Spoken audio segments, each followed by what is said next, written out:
After a challenging interaction with my mother-in-law, where she harshly criticized my employment status and educational background, tensions reached a breaking point when she unexpectedly doused me with hot water. This shocking act was completely unwarranted, and while I thankfully escaped injury, the potential for serious harm was undeniable.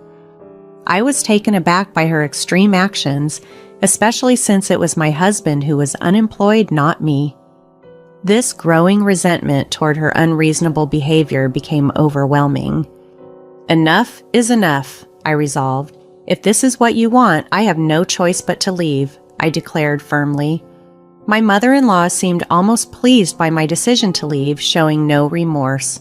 Unable to tolerate such a toxic atmosphere any longer, I decided to return to my parents' home. Unbeknownst to her, I had been the main financial supporter of our household, having taken up stock trading and earning approximately $41,000 a month after leaving my job. Despite being ousted, I was confident in my ability to sustain myself independently. My relationship with my husband, Eric, began in college, where we both studied economics and aspired to careers in finance. After securing jobs at different brokerage firms, Eric eventually proposed, and I eagerly accepted, looking forward to a joyful future together. However, our plans took an unexpected turn when Eric asked me to quit my job and live with him at his mother's home to avoid leaving her alone after his father's passing. Despite my initial reluctance, I agreed, hoping it wouldn't be a burden. Yet, given the recent events, I felt a deep sense of regret and determined never to assist my mother-in-law again, even as she faced financial difficulties. When Eric was in middle school, he became the sole companion to his mother after his father's passing. As an only child, he was deeply concerned about her well-being, which I understood and respected. Consequently, I agreed to live with them, and 3 weeks later, we moved into Eric's family home. Initially, my mother-in-law seemed happy to have her son back home, but her demeanor changed drastically when she turned to me. Her cold, unwelcoming gaze made it abundantly clear that she did not approve of me. Despite feeling unwelcome, I tried to stay positive, brushing off a faint muttering from her that I couldn't quite catch. Maybe it was about me, maybe not. I chose to let it go. However, living with her soon proved to be more challenging than I anticipated. One morning, I was jolted awake by her loud voice demanding that I get up and make breakfast. It was only 5 a.m. Her reasoning, "Don't just lay around because you're not working," she scolded sharply. Although it felt ridiculous early, I didn't argue and started preparing the meal, all while enduring her constant critiques about my speed and efficiency. Breakfast was ready after what felt like an eternity, but it was only 25 minutes. I apologized for the delay, only to be met with more complaints about the time it took. Her next grievance was about the soup being too salty, which I honestly didn't think it was. But according to her, my cooking was a plot against her health. "What are you saying? There's something wrong with my taste? Are you trying to kill me quickly by feeding me such salty meals?" she accused. Stunned by her harsh words, I found myself questioning her motives. With a mix of curiosity and concern, I finally asked, "Why are you so harsh on me?" "What are you talking about? I don't think I'm being harsh. Are you trying to make me the bad guy?" That's not what I meant, but I was too overwhelmed by my mother-in-law's constant pressure to argue back. "Finish eating and start cleaning. After that, there's laundry to do, so there's no time to rest," she commanded. From that point on, every day became a relentless barrage of criticisms and tasks that wore me down mentally and physically. As I cleaned, she would point out, "You missed the dust in the corner." While doing laundry, she would complain, "There's still a stain." About a month into living with her, I felt like I was nearing my breaking point, so I decided to talk to Eric about it. "It's about your mother," I began hesitantly. "She's been very critical every day, and it's becoming difficult for me. Could you please ask her to ease up?" Eric's response, however, was non-existent, which momentarily irritated me, but then I noticed he looked unusually pale, as if burdened with something significant. "What's wrong? Did something happen?" I asked. After a pause, Eric hesitantly revealed, "Actually, I've been fired from the company." I was stunned, unable to process his words immediately. "What? Is this some kind of joke?" It wasn't. Eric explained that due to an economic downturn, the company had to downsize and he was laid off. "So, you'll be unemployed from tomorrow?" I asked. "Well, I can work for 1 more month after receiving the notice of dismissal, but after that..." Fortunately, I had been using my knowledge from my time at the securities company to trade stocks. Although it was challenging at first, I was now earning about $41,000 a month, so we weren't struggling financially. I comforted Eric and temporarily forgot all about the harassment from my mother-in-law. From the next day onward, I continued to endure her harsh treatment as Eric lost his job. Feeling the need to be strong and support him, I persisted through the difficult situation. A month passed and Eric officially became unemployed. Initially, he started looking for a job, but gradually he began to spend most of his time at home, making excuses. "Shouldn't you start looking for a job more seriously?" I suggested, hoping to motivate him to find a new path forward. "I'm looking, but it's tough to find a good company that fits me," Eric responded, his voice lacking any real urgency or intent to find new work soon. Reluctantly, I continued to be the main provider for us. As time went on, my mother-in-law's harshness only got worse, and I found myself feeling more drained with each passing day. Initially, I thought I needed to put up with it because Eric was out of work, but over time, that reasoning no longer seemed justifiable. My days became a blur of listlessness. One morning, in a rare occurrence, Eric left the house early, possibly to finally start a serious job hunt. After he left, I began my usual chores. "Make sure it's clean, do it properly," my mother-in-law nagged from her spot on the living room sofa, sipping her coffee and throwing sarcastic comments my way. Fed up, I chose to ignore her. Suddenly, she lost her temper and shouted, "How dare you ignore me? You're just a mere daughter-in-law and you don't even have a job." I continued my cleaning, trying to block out her harsh words. Her anger escalated and she confronted me again, yelling, "Still ignoring me? Unemployed and uneducated people like you should leave this house." In her rage, she then splashed the hot water she had prepared for her coffee on me. "It's hot, please stop," I screamed out of reflex, shocked by her sudden aggressive act. Thankfully, the water wasn't boiling, so I avoided serious burns, but the situation could have been disastrous.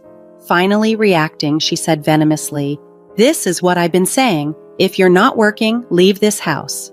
Her smirk was cold and unfeeling. Exhausted by her relentless hostility, I felt I had no option but to comply with her demand. "All right, I'll leave." "Good. That makes things easier. Leave quickly," she snapped. I quickly packed my belongings and decided to leave that very day, unwilling to endure another moment in such a toxic environment. I headed straight to my parents' home. Upon my arrival, my parents were surprised by my sudden visit but welcomed me warmly. I waited for a call from Eric, but it never came. No calls, no messages. Feeling isolated, I resolved not to reach out until he did. A month passed since I returned to my parents' house, but still no word from Eric. My affection for him gradually diminished, and I began to consider divorce. Then, one early morning, the doorbell rang. The doorbell at my parents' house rang unexpectedly. When I glanced at the monitor, to my surprise, both Eric and my mother-in-law were standing outside. "What now?" I muttered to myself, baffled by their appearance after all this time. "Yes, what can I do for you?" I asked through the intercom. "I've forgiven you now. Come back home quickly," my mother-in-law shouted through the intercom, her voice harsh as usual. "Forgiving me? What are you talking about?" I was perplexed. I hadn't done anything that required forgiveness from her. After expressing my confusion, I ended the intercom call boiling with frustration at her presumptuous attitude. However, they didn't leave. Instead, they started banging on the front door violently. "Don't just hang up on me! Come on, let's go back!" my mother-in-law yelled, her voice echoing with urgency and irritation. Concerned that their loud presence might disturb the neighborhood, I reluctantly opened the door and invited them inside. After seating them on the living room sofa, I asked about the reason for their sudden and unexpected visit. It was especially strange considering it had been my mother-in-law who had insisted I leave, and now here she was asking me to return. The whole situation was bewildering. "You're the one who told me to leave. There's no way I can go back now," I asserted firmly. Responding with visible frustration, my mother-in-law accused me of being childish and claimed she had forgiven me, insisting that I return and stay at her house. She even went so far as to say she'd let an unemployed and uneducated person like me stay there. But I'm not the unemployed one, it's Eric. And if I go back, you'll just take advantage of me every day. I might not be working, but what about your son, huh? I retorted, hoping to shed some light on the situation. Eric seemed taken aback by this revelation. My mother-in-law looked confused, indicating that Eric hadn't informed her about his job loss. Pressed further, Eric finally admitted to being laid off from the company. Apologies and explanations followed, with Eric trying to justify his silence by relying on my income for financial stability. My mother-in-law, shocked by the news, openly expressed her anger toward Eric for not finding a job yet. "Why did you keep quiet about this? What are we going to do now?" she scolded him. Eric assured her that my income would suffice for the time being, which only caused my mother-in-law to label him as worthless for not actively seeking employment. Fed up with Eric's excuses and the entire ordeal, I couldn't believe that they expected me to just return and pretend as if nothing had happened. When my mother-in-law suggested I come back, I flatly refused, considering all the mistreatment I had endured. Their unexpected visit quickly escalated into a heated argument, especially when the truth came out about my mother-in-law's shocking act of pouring boiling water on me. Eric was horrified to learn about this incident and confronted his mother. "Why did you do that?" he demanded. She confessed, attributing her actions to my ignoring her. This revelation ignited a fiery exchange between Eric and his mother, forcing me to step in and suggest they take their dispute back to their own home. My intervention, highlighting the discomfort their loud arguing caused in someone else's home, seemed to shift their attitudes. Previously assertive and domineering, they now turned to pleading, begging me to return and promising no further harm. However, I saw right through their assurances. Eric's promise to find a job lacked sincerity, and my mother-in-law's vow to avoid causing trouble seemed equally unreliable. I expressed my doubts aloud, making it clear I found their promises empty and that they would likely just take advantage of me again. Their silence following my statement only confirmed my suspicions. Leaving them in the living room, I retreated to my room to gather my thoughts. When I returned 10 minutes later, I found them still seated in silence, heads bowed, seemingly reflecting on the situation. Frustrated by their quietude, I broke the silence. "How long do you plan to stay quiet? It doesn't matter to me anymore." Instead of verbal responses, what followed was a definitive action on my part. I handed Eric a document I had prepared in advance, a pre-filled divorce form with my name signed on it. Eric looked at the document, utterly confused and taken aback. I explained bluntly, "Can't you see? It's a divorce form. I'm done with someone who won't find a job and didn't even contact me after I went back to my parents' house." "Don't wait, please, this is too sudden," Eric protested, his stubbornness irritating me further as he seemed oblivious to how his actions were the root cause of our marital problems. Unmoved by his pleas, I stood firm in my decision, ready to move on from the turmoil and start anew, free from the dysfunction that had overshadowed my life for too long. I had made up my mind. My decision to divorce Eric was final, and nothing he could say would change that. Eric, still in shock, questioned if the divorce was too harsh. I responded firmly, "I don't think so. It's your fault." I directed that same sternness towards my mother-in-law, who was also to blame for the situation. Resigned, Eric signed the divorce papers, cautioning me not to regret my decision. However, I felt a profound sense of relief, confident that the one who would regret this was not me but Eric. "I'll submit the divorce papers. I don't want any compensation. Just go home," I declared, finalizing my separation from Eric. Although it might have seemed harsh, distancing myself was necessary to escape the continuous harassment from my mother-in-law and the strain of Eric's unemployment. 3 weeks later, while enjoying a quiet day at my parents' house, I received an unexpected call from my former mother-in-law. She informed me that the electricity and gas had been cut off at her house and insinuated that I might have had something to do with it. I explained that since the divorce, I had ceased covering Eric's and her living expenses. Desperate for help, she asked if I could pay just for that month. I found the request absurd given that we were no longer related and I no longer lived there. I firmly declined, suggesting she ask Eric for assistance since he had promised to find a job. Unable to accept my refusal, she pleaded for help, playing the ex-wife's card. However, I remained resolute, ending the call and blocking her number to avoid further entanglements. Finally, I had severed ties with both my ex-mother-in-law, who had persistently harassed me, and Eric, who had proven himself unreliable. Life at my parents' house gradually became peaceful, a stark contrast to the tumultuous times I had left behind.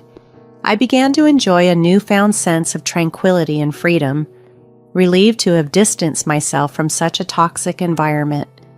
Several months after distancing myself from a turbulent chapter of my life, I found myself on a holiday, checking stock charts and enjoying the peace of my new routine. It was then that I received an unexpected message from Eric.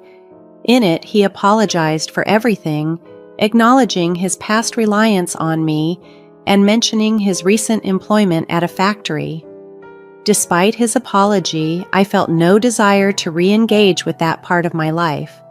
Eric wrote about his mother's continued harsh behavior and expressed a wish for me to come back. But reading his message, I was convinced that reconciliation was off the table. I decided to block Eric's number, choosing to permanently close that door. 8 months post-divorce, life took a more positive turn when a friend introduced me to a new man.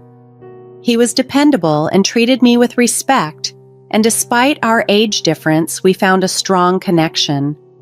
While we weren't rushing towards marriage, I cherished the happy moments we shared. He brought a sense of joy and stability that I had long missed, allowing me to focus on the present and leave my troubled past behind. With him, I began to truly rebuild my life, appreciating each day as it came and looking forward to what the future might hold.